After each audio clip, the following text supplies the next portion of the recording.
get with the trend, people. Like, seriously, you should be using Google Trends all the time. It's one of the greatest tools I've ever been able to find in my entire life. First, I'm going to show you something cool. Do you search t-shirt or do you search t-shirt? And this is important because there's a difference. There's a big difference. If I use t-shirt on my website and on my videos, and when I do a hashtag and all this, every time I type a description, anything, if I use t-shirt more in comparison to t-shirt, I'm gonna have less competition, but there's less of a chance of people actually clicking it because there's less people searching it. So there's advantages and disadvantages to using one or the other. Going further, using Google Trends, we can look into the U.S. as a, I'm in the U.S., I'm specifically in New York, so we can learn more about New York State in the last 12 months. How are people responding to t-shirt? Let's just get rid of t-shirt because I'm not going to be using it, all right? I'm just not. I'm trying to win with the popular one. I'm in it for the long run. It's going to take a while. I know it's going to take a while. It's not going to be easy, but I want to win the big one right now. That's what we're focusing on. And we're going to focus on New York. So where in New York does it get searched the most? New York, New York. Well, New York has 8 million people. New York has 8.623 million people, okay? And New York State has 19.85. That's 11.20. Wait a second. If we round this, that's 1123.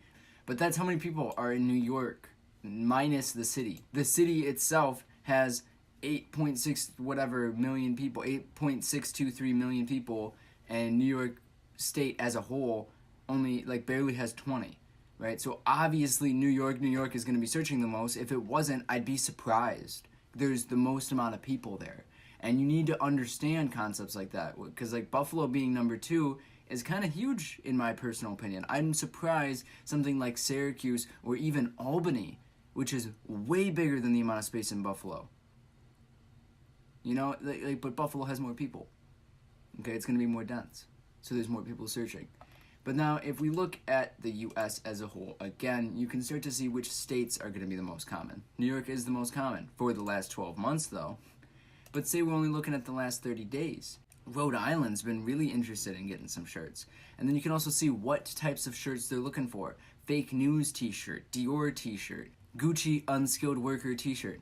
There was even, for a while, Migos t-shirt was, skewing search results, because people were looking for the music. They weren't looking to shop for t-shirts. So if you're trying to sell t-shirts, you need to learn about the people searching for them. This is my favorite thing. This is when we look at the 5-year chart. The 5-year chart is so cool because it will let you see seasonal data. If you look closely, you will understand seasonal data. Look at that chart. If you can't clearly see that there are humps, and it's going up in it looks like someone just copied and pasted it. They just dragged it over. It's the same style. By November, no one cares. No one cares. It's November. They're not searching. They're going Black Friday shopping in the store. They're getting sold the shirt. They don't have to search for anything. By December, they're searching because all the procrastinators who should have bought their gifts months ago are buying them today and trying to freak out because they don't know what to get people, so they're going with a t-shirt because they're, so creative with their gifts. By January, everyone's broke, and no one wants to buy a t-shirt because it's winter for most of America. You know what I mean? So, and no one's buying a gift for anyone else because Christmas just happened. So no one cares. Why are you going to try to sell t-shirts in January? Of course your statistics are going to be awful. Of course it's going to be difficult to win with searching for keywords related to t-shirt in January. Okay, it makes sense. All these things loop together. So when is it most popular? August, for the most part. From May to August. But by the time September hits, you're pretty much going downhill. You're going downhill. You might get a spike. You might be able to get some in December. But is it worth it? Because if you can't ship the shirt in time before Christmas, people are just going to get a bad representation of your company. So maybe you want to stay under the radar, in December. Maybe you don't want to make any sales because if you get any bad experiences, people aren't going to be returning customers. These are usually people who are procrastinating on buying their gift. They're buying it, December 10th, hoping that it comes in by the 15th, at least hoping it's going to come in by the 25th. So you need to make sure you know the dates of how long it's going to take to get to most places and how accurate can you be with those dates. All right, let's do another example. This one is my other favorite example, and I'm going to use this in the next video as well. Lo-fi versus lo-fi, right? There's no apparent seasonal trend. I can start to see something is starting to go on right here, but it's still too new, I guess, to really get anything. Even if we look at 2004 to present, how does that really, help us with our current searches? There's clearly a huge spike for lo-fi. So now let's look at one of my other favorite charts. This is the 7-day chart. So if the 5-year chart shows you seasonal, the 7-day chart shows you times of the day, right? It's kind of cool. We can see that at about 2 a.m. to 4 a.m. every single day, for the most part, is when it's like most popular. Like these are the hotspot hours from 2 a.m. to 4 a.m., right? These are just the times of the day that people want to search. Now, I'm assuming that this is going to give me time based on New York, because I'm in New York. So it's probably going to give me times based on New York, considering the fact that this ends at 12 a.m. and it's 12:24 where I am right now. So if we're talking about Seattle, so from 11 to 2, maybe 3 in the morning in Seattle is going to be when I want to target for lo-fi specifically. So personally, I don't turn on my advertisements until 11 p.m. Well, until like midnight actually. I'll turn on my advertisements. And then it's like, 11 p.m. in Minnesota and 9 p.m. in Seattle and California. So it's a little early, I guess, to really be starting it. But I'll leave it running until 5 a.m. my time. So Google Trends has significant value, and it's really important that you use Google Trends when you're doing keyword research. The other aspect of doing keyword research is really just searching for stuff. If you just go on Google and you just start typing stuff in, like what comes up. If I search lo-fi just on this, I get a lo-fi music style. I get anglerfish for some reason. You know what I mean? Like why? Why does Google think that this has anything to do with lo-fi, right? What's going on here? Because I personally have no idea what the connection is. Leave some comments, please, because that's actually really confusing, and I want to do a video just on that now. That's like really distracting. The point being is that no matter what you search, what's going to come up afterwards, Health, helium, you type in random stuff. If I just even start typing in my name, January is going to come up. So before I'm even competing with James, I am actually competing with January. You know what I mean? And then I'm competing with jam and joint, admission test for MSc, which I don't even know what it is, but it's a topic that people apparently search.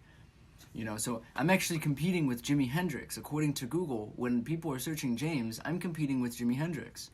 When people normally aren't even necessarily searching James when they're searching for Jimi Hendrix. But technically speaking, Google understands that they're relatable keywords. So you really, really have to pay attention to this. This is how the internet is organized, okay? And if you're trying to target people based on what they search, you need to understand how they search and why they search and what they're doing to get that result, Some people will search sentences.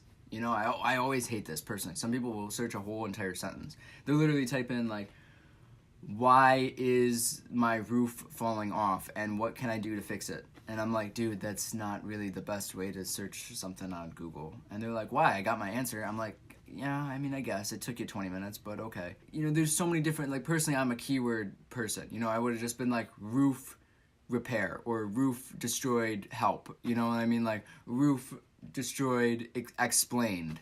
I'll just type in general keywords and I'll get something. I'll usually just type in like 1 or 2 words and I will click whatever's in the suggested. We live in a related society and it's very hard to be found if you haven't found something similar to yours. So if you actually created something brand new that was it doesn't relate to anything else, it's completely new concept, completely new idea, it'd be really hard to market that to anyone because there's nothing relating to it. You know what I'm saying?